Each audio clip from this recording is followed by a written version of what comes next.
Assalamualaikum warahmatullahi wabarakatuh. Perkenalkan, nama saya Andi Hermayanti, kelas 12 IPS 1. Pada video kali ini saya akan menceritakan kembali novel yang telah saya baca minggu lalu yang judulnya Tentang Kamu, karya dari Terelie.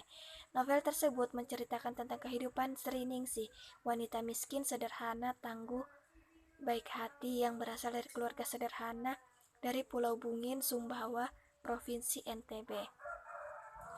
Sebelum menutup usia, Sri menulis surat wasiat untuk ahli waris hartanya sebesar 19 triliun rupiah. Surat wasiat tersebut sengaja ia sembunyikan agar siapa saja yang mencari surat itu mengetahui alur kehidupan dari ia kecil hingga ia meninggal dunia.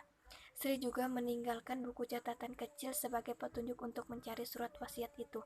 Zaman Zulkarnain, pengacara muda yang bekerja di firma hukum London Thompson dan CO ditugaskan untuk mencari surat wasiat milik Sri. Pencarian pertamanya dilakukan di panti jompo di kota Paris. Zaman dibantu oleh Aime, sang pengurus panti. Aime memberikan buku catatan kecil milik Sri kepada Zaman. Melalui buku itu, Zaman menelusuri kehidupan Sri dari tempat kelahirannya di Pulau Bungin. Di sana Zaman bertemu dengan Ode yang mengaku sebagai teman kecil Sri. Ode menceritakan kepada Zaman tentang masa kecil Sri, yaitu dari meninggalnya Rahayu ibu kandungnya, kemudian ayahnya Nugroho yang menikah lagi dengan Nusi Marata. Kehidupan keluarga mereka sangat bahagia sesudah itu. Namun, semuanya berakhir ketika Nugroho hilang saat melaut dan tak pernah kembali. Nusi Marata mulai melakukan kekerasan kepada Sri dan melakukan Sri sebagai budak untuk memenuhi kebutuhannya dan Tilamuta, adik tiri Sri. Hingga insiden kebakaran yang melanda rumah Sri pun terjadi.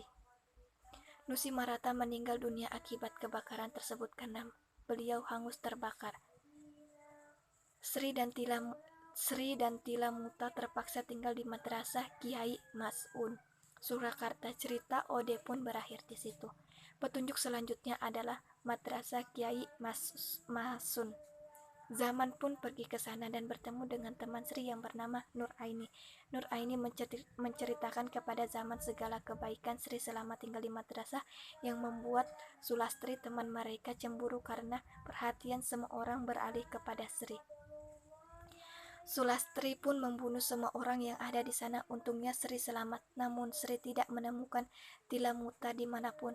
Maka dengan berat hati Sri merantau ke Jakarta. Cerita Nur Aini berakhir dengan pemberian kotak berisi surat-surat antara dirinya dengan Sri kepada Zaman. Zaman kemudian pergi ke Jakarta dan ternyata Sri memiliki sebuah pabrik sabun bermerek Rahayu yang kini diurus oleh Catherine. Melalui buku Sri dan cerita dari Catherine, Zaman berangkat lagi menuju London. Di sana ia bertemu dengan Lucy, seorang supir bis. Lucy adalah teman Sri. Sesama supir bis, ia menceritakan kehidupan Sri selama di London hingga akhirnya menikah dengan Hakan. Namun Sri menghilang begitu saja ketika Hakan meninggal dunia. Setelah dari London, Hakan kembali lagi ke panti jompo di Paris karena di dalam buku itu panti adalah tempat terakhir yang ditinggali Sri. Hasilnya nihil. Zaman tidak menemukan apapun. Zaman membaca kembali surat-surat Sri dan Nur Aini. Ia tertegun ketika melihat tanggal terakhir keduanya bertukar surat. Hari itu adalah hari penulisan surat wasiat. Dengan cepat ia menghubungi Nur Aini untuk menanyakan surat itu. Nur Aini tidak tahu pasti mengenai surat itu. Namun ia memberitahu Zaman bahwa masih ada satu tempat di kotak pemberian yang belum dibukanya, yaitu di bawah kotak. Zaman membukanya dengan menemukan surat wasiat milik Sri Ningsih. Di dalamnya tertera ahli waris hartanya yang sepertiga harta untuk Ode, untuk Lucy 380 miliar rupiah, dan sisanya untuk orang-orang yang membantu Sri selama hidup, serta panti jompo dan madrasah Kiai Masum. Namun Tilamuta tidak dicantumkan karena Sri menganggap Tilamuta telah meninggal. Namun di dalam novel ini dijelaskan bahwa Tilamuta berhasil diselamatkan dari insiden pembunuhan di madrasah, tetapi keduanya tidak pernah bertemu lagi setelah itu. Novel ini memberikan pelajaran kepada kita bahwa Dalam menjalani hidup, kita harus selalu berjuang dan tidak mudah berputus asa dalam menghadapi masalah. Kita juga harus selalu melakukan kebaikan, karena kebaikan akan mendatangkan kebaikan pula. Sekian dari saya, terima kasih atas waktunya. Wassalamualaikum warahmatullahi wabarakatuh.